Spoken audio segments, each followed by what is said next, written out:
Good day, beautiful people. This is Natalie Silva with Life Treasures and Golden Moments, sharing with you true stories of miracles and inspiration.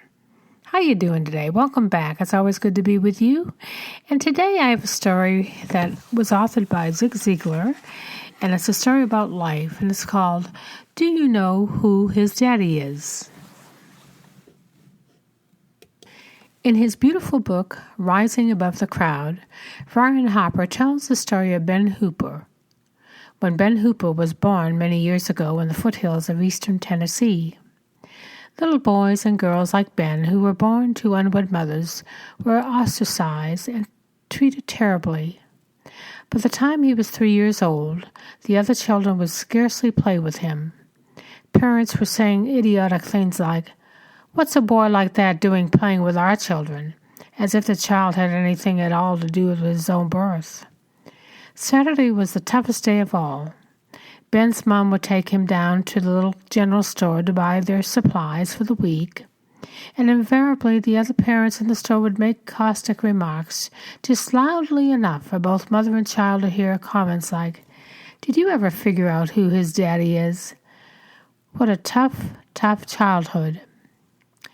In those days, there was no kindergarten, so at age 6, little Ben entered the first grade. He was given his own desk, as were all the other children.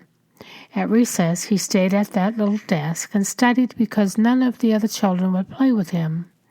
At noon, little Ben could be found eating his sack lunch all alone. The happy chatter of the children who shunned him was barely audible from where he sat.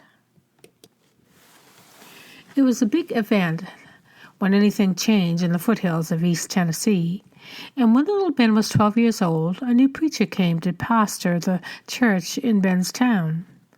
Almost immediately, little Ben started hearing exciting things about him, about how loving and non-judgmental he was, how he accepted people just as they were, and when he was with them, he made them feel like the most important people in the world. Reportedly, the preacher had charisma. When he walked into a group of any size anywhere, the entire complexion of that group changed. Their smiles broadened, their laughter increased, and their spirits rose. On Sunday, though, he had never been to church a day in his life. Little Ben Hooper decided he was going to go and hear the preacher. He got there late, and he left early because he did not want to attract attention. But he liked what he heard. For the first time in the young boy's life, he caught just a glimmer of hope.